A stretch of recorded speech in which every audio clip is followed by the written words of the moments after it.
그러면 이영민 세브란스 병원 진단검사의학과 교수 모시고 자세한 얘기 여쭤보겠습니다. 안녕하세요.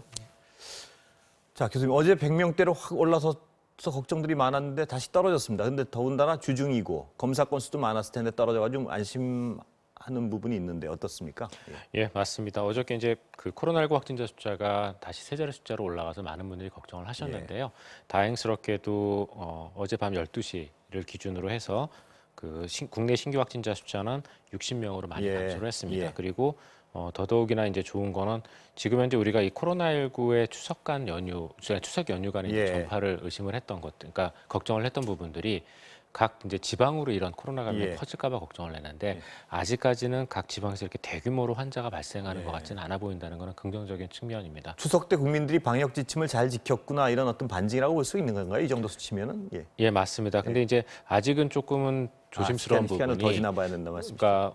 그러니까 수요일, 그러니까 어저께 수요일 같은 경우는 추석 연휴를 시작한 시점부터 이제 일주일이 지난 시점이고 연휴가 끝나는 시점부터 치면은 이제 3일밖에 지나지 않았거든요. 그래서 우리가 이제 코로나19의 발생 잠복기인 2주를 고려를 했을 때는 분명히 한 이번 주 말 정도까지는 조금 지켜봐야 어느 정도 양상을 알 수 있을 것 같다고 생각을 합니다.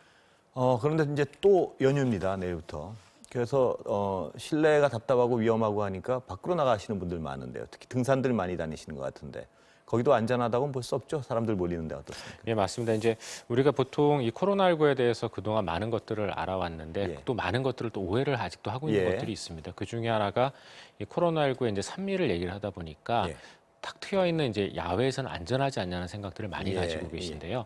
근데 야외라 하더라도 이 코로나19 같은 경우에는 비말 전파가 최소 2m 정도는 전달될 수가 있고, 그다음에 기침을 하거나 하는 경우에 있어서는 분명히 10m 이상도 날아갈 수가 있거든요. 그래서 야외라 해서도 절대 안심해서는 안 되고요. 이런 그 등산 같은 거를 한다 하시더라도 우리가 이런 그 코로나19의 어떤 전파를 막기 위해서 야외에서도 가급적이면은 단체 산행이나 단체 어떤 야외 활동은 좀 자제를 하시고 그다음에 가급적 적은 규모로 그런 것들을 즐기시는 게 좋을 것 같습니다. 마스크를 벗고 산에 올라가고 싶으면은 동떨어져서 가야겠군요. 그러니까 많이 동떨어져서 호흡도 가쁘고 하겠죠. 이게 호흡이 가쁜 게 또 약간 더 위험스러운 요소가 되겠죠. 예, 맞습니다. 이제 그런 활동을 하시다 보면은 아무래도 마스크를 벗고 싶을 때가 많으실 텐데요. 그런 경우에는 가급적이면은 그 일행과 떨어진 장소에서 완전히 동떨어져서 동떨어져서 마스크를 벗고 숨을 고르시는 게 굉장히 중요할 것 같고요. 또 한 가지 이제 중요한 코로나19의 전파 요인 중에 하나인 취식을 좀 금지하시는 게 좋거든요. 그래서 이제 그런 야외 같은 데 나갔을 때 음식물이나 이런 것들을 가지고 나서 나눠서 드시는 경우가 많은데요. 가급적이면은 그런 것들을 모여서 먹지 않도록 하는 게 중요할 것 같습니다. 야외가 답답하셔서 야외를 나가고 싶으면 가능하면 혼자 가야겠군요. 혼자 떨어져서. 아니 뭐 가족 정도까지만 해서 이제 움직이시는 거는 제가 보기에 도움이 될 것 같고요. 근데 그 이상의 어떤 단체 활동이나 이런 것들은 조금 조심하실 필요가 아직은 있습니다. 근데 일요일인가요? 이 방역 어떤 사회적 거리두기 기준 조정한다는 얘기가 나오고 있는데 어떤 방안이 가능할까요? 지금 보시기에는 아직 그날 발표가 있겠지만. 일단은 그간의 그 사회적 거리두기가 3단계로 구성이 되어 있었습니다. 근데 이 3단계의 사회적 거리두기라는 게 어떤 코로나19의 발생 현황이라던가 또는 거기에 따른 여러 거리두기가 미치는 영향들을 두고 봤을 때 좀 너무 그 거리두기 자체가 다양하지 않다라는 단계가 다양하지 않다라는 지적이 있어서요. 이런 사회적 거리두기 단계를 한 5단계 정도로 이제 세분화하는 건 어떻겠냐라는 의견이 일부 있는 걸로 알고 있고요. 그리고 또 한 가지는 이제 그동안 우리가 사회적 거리두기를 계속 2.5단계, 2단계로 유지를 해왔는데 이런 부분들이 이 코로나19의 전파를 막기 위해서 꼭 필요한 조치들도 있었지만 일부는 좀 과한 조치들도 있었기 때문에 그런 것들이 미세 조정을 하겠다는 말씀이시군요. 네, 맞습니다. 경제활동이나 이런 데 좀 미치는 영향이 커서 가급적 효율적인 거리두기 정책만을 남겨놓고 나머지는 조금 재조정을 할 필요도 있어서 아마 거기에 대한 논의들이 지금 진행되고 있는 것 같습니다. 지금 어떤 구체적 기준을 약간 말씀하시긴 좀 이르죠? 그 일요일 날 발표할 예정이니까. 예, 맞습니다. 그 외국 얘기 다시 또 여쭤보겠습니다. 그 트럼프 대통령 미국 대통령 얘기를 안 여쭤볼 수가 없는 게 이분의 어떤 행위 중에 약간 방역상 오해를 불러일으키는 부분이 있는 것 같아서 좀 자세히 여쭤볼 수밖에 없는데요. 퇴원을 했습니다, 이분이. 그러고 백악관을 막 돌아다니는데 마스크를 안 쓰고 있는데 전염 가능성이 있는 거 아닌가요, 아직은? 예, 맞습니다. 예. 전파 가능성이 있습니다. 예. 지금 트럼프 대통령 같은 경우는 여태까지 이제 언론에 보고된 바에 따르면은 10월 1일 날 확진을 받은 상태거든요. 그러면은 확진 받고 나서 이제 8일밖에 지나지 않은 상황이라 분명히 아직도 전파 가능성이 꽤 높은 상황입니다. 예. 이런 상황에서 대통령이 마스크를 쓰지 않고 돌아다니는 모습을 언론을 통해 노출시키는 거는 미국의 일반 국민들이 코로나19에 감염됐을 때 그 사람들을 격려할 수 있는 근거 자체를 파괴하는 거나 예. 마찬가지거든요. 예.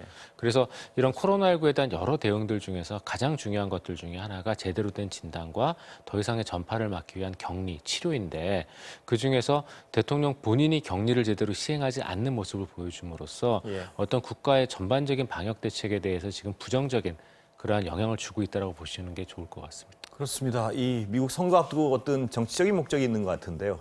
굉장히 위험한 상황인 것 같습니다. 그런데 문제는 일반 국민도 국민이지만 거기 그 경호하는 사람들이나 이런 분들이 보면 마스크를 수술용 마스크 뭐 이런 것만 쓰고 있다는 보도가 있습니다. 그러면 굉장히 위험한 상황이죠, 그건. 네, 아주 많이 위험한데요. 우리가 이제 그 수술용 마스크, 이제 일회용 마스크를 착용하는 이유는 사실은 우리도 모르게 바이러스를 무증상으로 배출할까봐 우리 예. 입에서 나가는 걸 막기 위해서 그런 그 비말 방지용 마스크를 지금 쓰고 있는 거거든요. 예. 근데 지금 트럼프 대통령 분명히 확진자입니다. 예. 그러면 당연히 그 트럼프 대통령 같은 경우에는 감염 가능성 있는 바이러스를 배출하는 상황일 거고 예.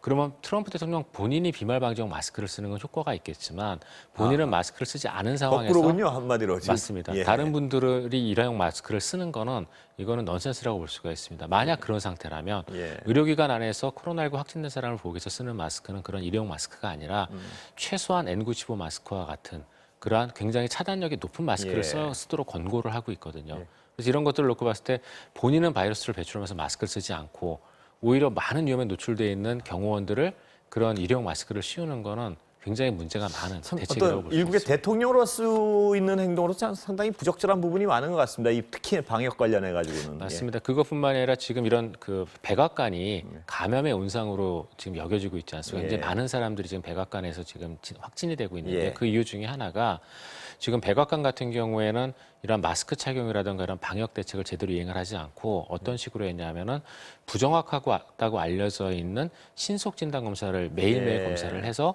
그 검사에서 음성인 경우에는 마스크도 착용하지 않고 자유롭게 대화를 하고 사람을 예. 만난 걸로 알려져 있거든요. 예.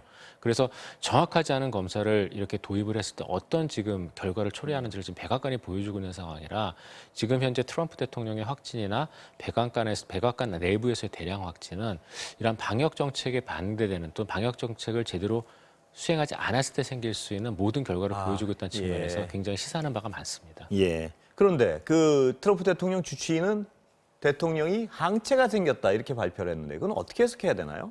항체가 생길 수 있는 기간인가요?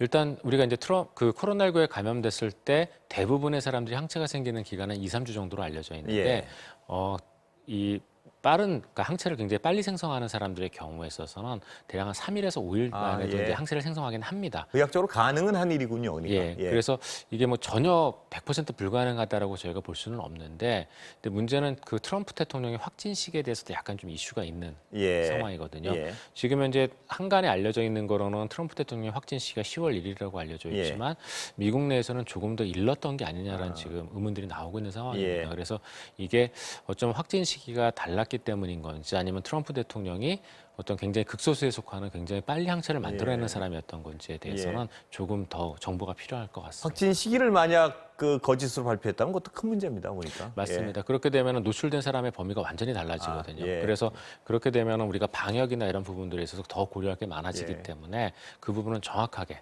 정보가 필요합니다. 백악관이 어떤 전파의 온상이 되고 있는 상황, 아까 말씀하신 그런 상황이 참 어떻게 보면 정말 안타까운 상황입니다. 보면. 예, 맞습니다. 그런데 이 트럼프 대통령이 나오고 나서 항체 치료제를 극찬했습니다. 자기 본인이 맞았다고요.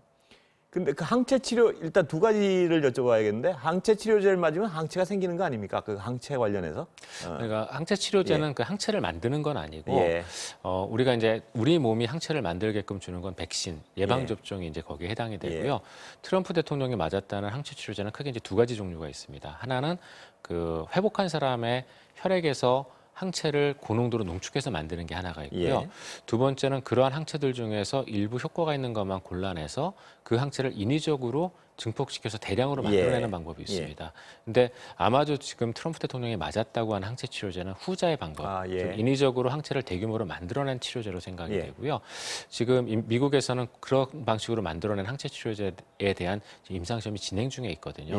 그래서 이 치료제를 맞은 걸로 생각이 되고 이 치료제에 대한 효과가 생각보다는 좀 좋았기 때문에 그런 발언을 한 게 아닌가 싶습니다. 그러니까 어떤 제가 여쭤보고 싶은 건 항체를 주입하면 나중에 검사할 때 그 항체가 나오는 거 아닌가요? 아까 말씀하신 그 치료 그럴 수도 있는 건가요? 그러니까 이제 말씀드렸던 전자의 즉 회복한 사람으로부터 채취한 항체를 고농도로 농축해서 맞는 건 당연히 나올 수가 있습니다. 그럴 수가 있는데 여기서 후자를 맞았다는 걸로 추정되는 말씀이죠. 근데 문제는 이제 후자를 맞은 경우는 이거는 인위적으로 만든 항체이기 때문에 이게 우리가 사용하는 어떤 항체 검사법하고 교차 반응이 있는지에 대해서는 아직은 우리가 보고가 없거든요. 그래서 아마 그 항체가 어떤 특성의 항체인지를 우리가 알아야 거기에 대한 답변을 드릴 수 있을 것 같습니다. 그렇다면 이 항체 치료제가 어떤 효과가 있다는 건 지금 의학계에서 대략 인정이 되는 사실이죠?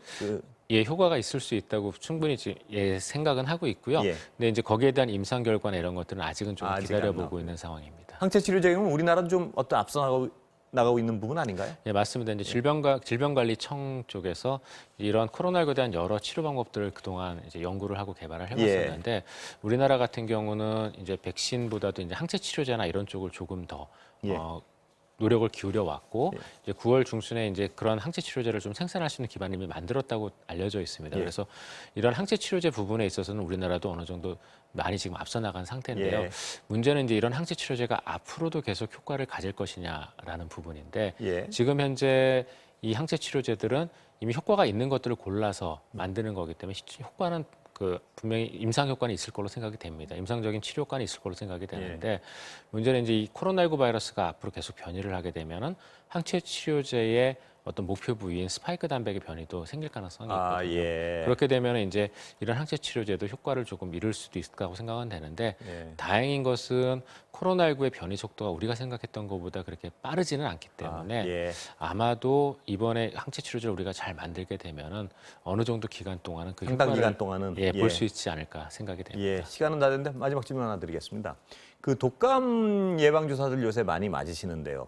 가격이 여기 다르고 저기 다르고 해서 혹시 싼 데서 맞은 분들은 이거 좀 효과가 떨어지는 거 아닌가 이런 어떤 고민을 하는 분들도 계신 것 같은데 어떻습니까? 그렇게 차이가 나는 이유는 뭔가요? 그 두 가지 때문에 그런 건데 하나는 이제 독감 백신을 공급하는 회사가 이제 여러 군데가 있습니다. 그래서 각각의 회사마다 독감 백신의 이제 공급가나 이런 것들 좀 일부 다른 것들이 있고요.